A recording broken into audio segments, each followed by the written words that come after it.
नमस्कार साथियों, स्वागत है आप सभी लोगों का फ्यूचर ऑफिसर के इस यूट्यूब प्लेटफॉर्म पर। यहाँ पर हम पठन पाठन और अभ्यास रिवीजन की एक श्रृंखला की शुरुआत कर चुके हैं, जिसके अंतर्गत हम संबंधित विषय के अध्ययन के साथ ही प्रश्नों का अभ्यास करते हुए विषय के कॉन्सेप्ट को और मजबूत करते हैं। इस श्रृंखला में अब तक हमने भारतीय संविधान के विषय में संविधान सभा और प्रस्तावना के संबंध में अभ्यास कर चुके हैं और इस कड़ी में मूल अधिकार की शुरुआत हो चुकी है, जिसमें अब तक हमने मूल अधिकार क्या होता है और उसके प्रकार की चर्चा कर चुके हैं और साथ ही उससे संबंधित प्रश्नों को भी कर चुके हैं। और आज की इस कड़ी में हम मूल अधिकार के महत्व और उसकी विशेषता को जानते समझते हुए साथ ही प्रश्न को करते हुए आगे की चर्चा करेंगे। तो क्लास की शुभ शुरुआत एक शुभ विचार के साथ। और आपके स्क्रीन पर जो ये पंक्तियां दिख रही हैं, ये राष्ट्र कवि रामधारी सिंह दिनकर जी की रचना रश्मिरथी की पंक्तियां हैं, जो जब भी आप रश्मिरथी को पढ़ते हैं तो आपका मन ऊर्जा और उत्साह से भर जाता है।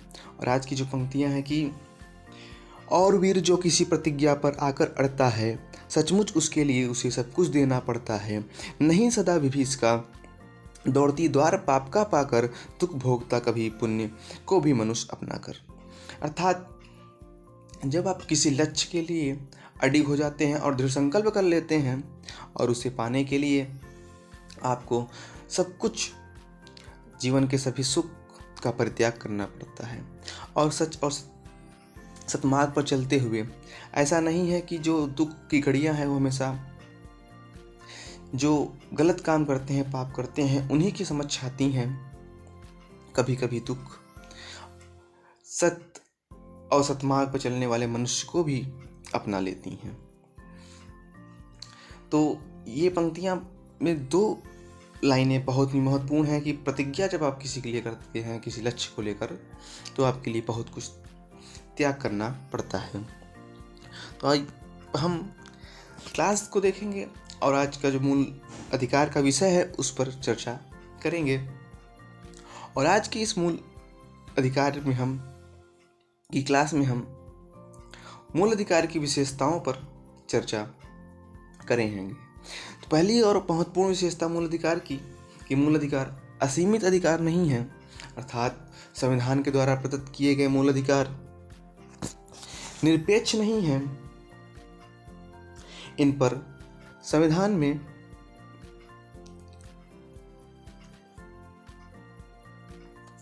युक्त प्रतिबंध लगाए गए हैं, अर्थात मूल अधिकार पर प्रतिबंध आरोपित किए जा सकते हैं। और दूसरी महत्वपूर्ण विशेषता है मूल अधिकार की कि मूल अधिकार परिवर्तनीय अधिकार है, अर्थात मूल अधिकार वाद योग्य है और इनके उल्लंघन की स्थिति में आप अर्थात भारतीय नागरिक आर्टिकल 32 के तहत सीधे सुप्रीम कोर्ट और आर्टिकल 226 के तहत सीधे हाई कोर्ट में न्याय के लिए जा सकता है। अगली महत्वपूर्ण विशेषता मूल अधिकार की कि कुछ मूल अधिकार सिर्फ भारतीय नागरिकों को प्राप्त हैं, क्योंकि मूल अधिकार में नागरिक शब्द का उल्लेख किया गया है, जिसका आशय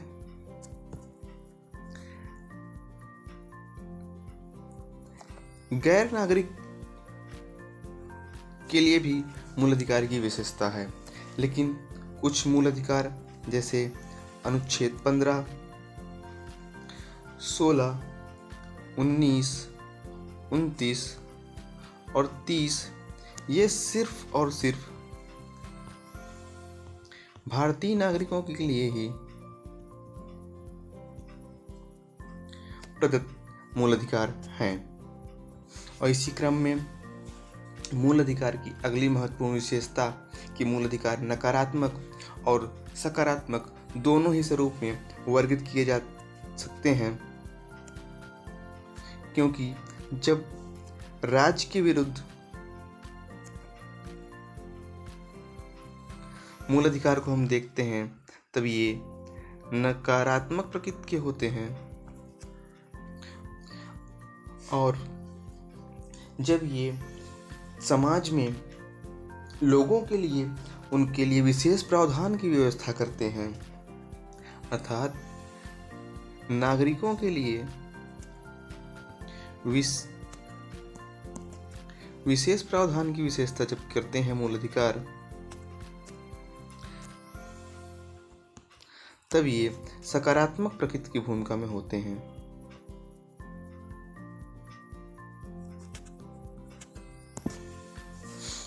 अगली महत्वपूर्ण विशेषता कि राष्ट्रीय आपातकाल के दौरान मूल अधिकारों में से अनुच्छेद 20 और 21 को छोड़कर अन्य मूल अधिकार निलंबित किए जा सकते हैं, अर्थात जब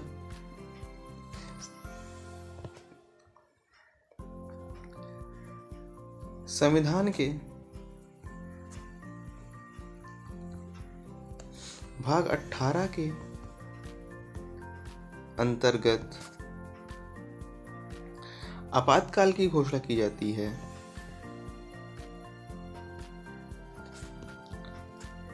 तो मूल अधिकार निलंबित किए जा सकते हैं।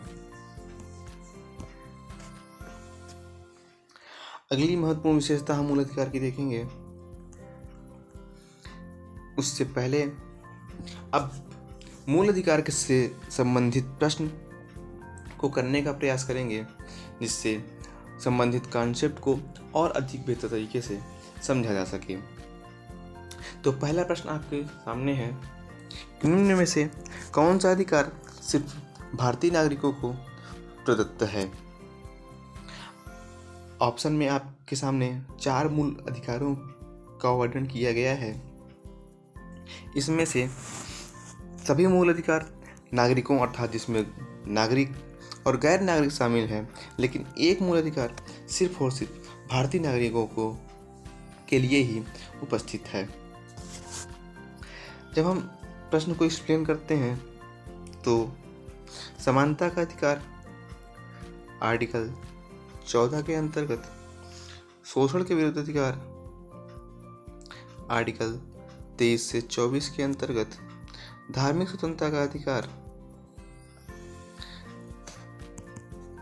आर्टिकल 25 से 28 के अंतर्गत, और स्वतंत्रता का अधिकार 19 से 22 के अंतर्गत। तो इन सभी अधिकार को जब हम देखते हैं तो हमें पता है कि भारतीय नागरिकों के लिए सिर्फ जो अधिकार प्राप्त हैं उसके अंतर्गत 15, 16, 19, 29 और 30 ये मूल अधिकार सिर्फ भारतीय नागरिकों को प्राप्त हैं। तो इसके अंतर्गत ऑप्शन सी आपका सही जवाब हो जाएगा कि स्वतंत्रता का अधिकार सिर्फ भारतीय नागरिकों को ही प्रदान किया गया है। अगले क्वेश्चन पे हम आगे बढ़ते हैं। क्वेश्चन नंबर 2, निम्न में से कौन सा एक कथन गलत है? सभी ऑप्शन मूल अधिकार की विशेषता और उनके महत्व की व्याख्या करते हैं। इसमें से एक कथन मूल अधिकार की विशेषता और उसके महत्व से नहीं मैच करता है, वही आपको बताना है। प्रश्न का एक्सप्लेनेशन करते हुए समय इसको देखेंगे। जब हम प्रश्न के प्रत्येक ऑप्शन को एक्सप्लेन करते हैं और समझते हैं कि मूल अधिकार की प्रकृति वाद योग्य है, ये कथन पूर्ण रूप से सत्य है कि मूल अधिकार को उल्लंघन की स्थिति में हम आर्टिकल 32 के तहत सुप्रीम कोर्ट, आर्टिकल 226 के तहत हाई कोर्ट जा सकते हैं। और अगला प्रश्न और अगला विकल्प कि मूल अधिकार समान रूप से विदेशी नागरिकों को भी प्राप्त है, ये कथन सत्य नहीं है, क्योंकि मूल अधिकार सभी मूल अधिकार विदेशी नागरिकों को प्राप्त नहीं है। और ऑप्शन सी, नागरिकों के विकास के लिए मूल अधिकार आवश्यक है, ये कथन पूर्ण सत्य है, क्योंकि मूल अधिकार को इसीलिए मूल अधिकार कहा जाता है क्योंकि यह नागरिकों के चहुमुखी विकास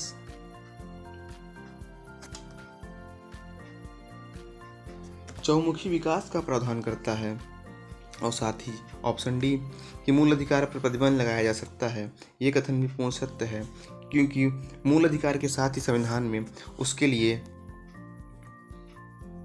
युक्त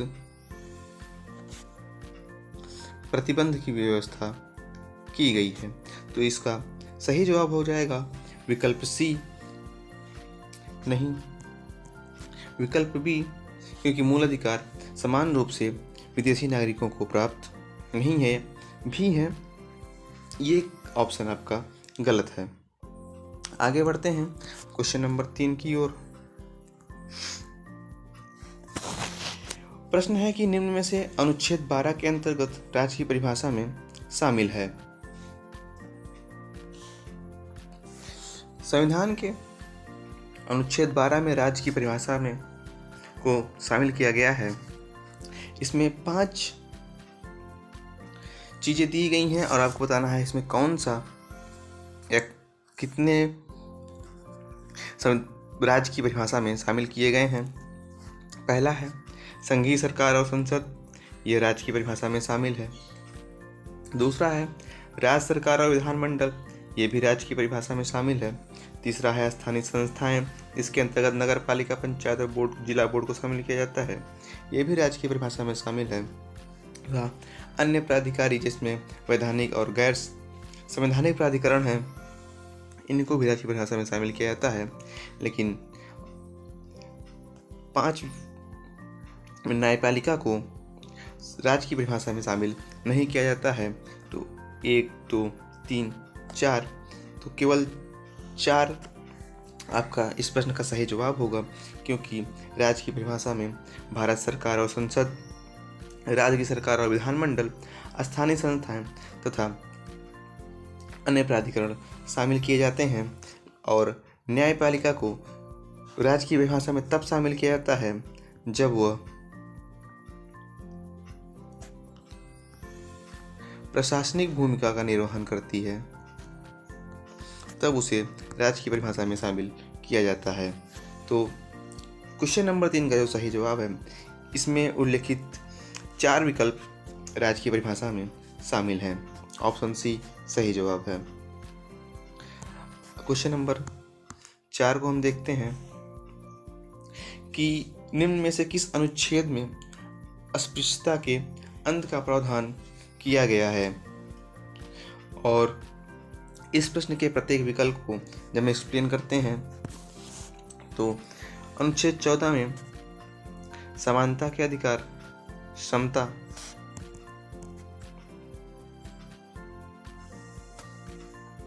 के अधिकार का वर्णन है। अनुच्छेद 15 में धर्म, मूल वंश, जाति, लिंग के आधार पर विविधता को समाप्त किया गया है। और अनुच्छेद 18 में शिक्षा और सेना संबंधित सम्मान को छोड़कर अन्य की सम्मान के लिए प्रतिषेध किया गया है।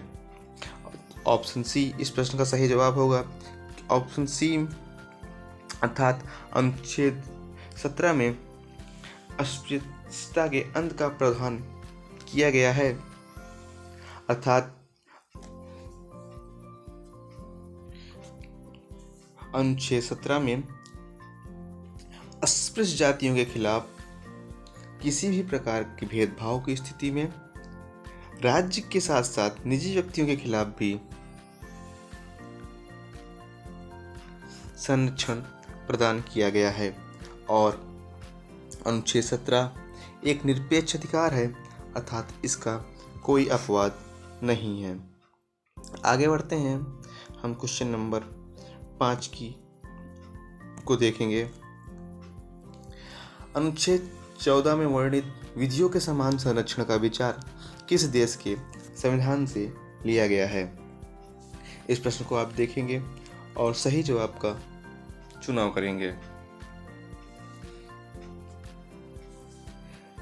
ऑप्शन नंबर 1 में जापान के संविधान, ऑप्शन नंबर बी यह भारतीय संविधान का नवाचार है, ऑप्शन नंबर सी अमेरिका के संविधान से लिया गया है, या ऑप्शन नंबर डी ब्रिटेन के संविधान से लिया गया है।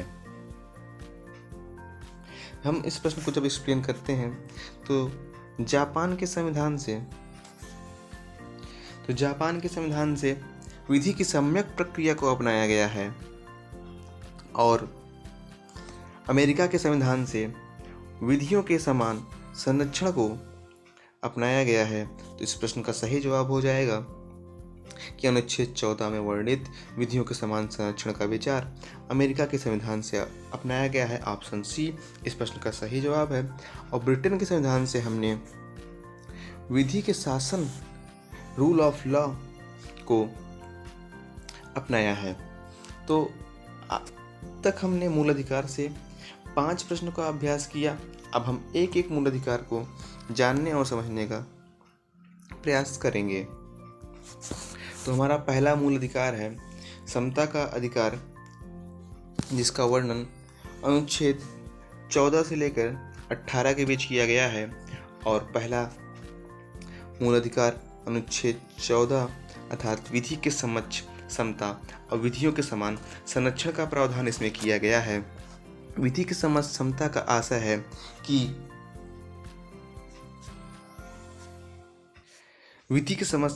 आशय है कि समान स्थिति में रहने वाले लोगों के साथ समान व्यवहार किया जाएगा।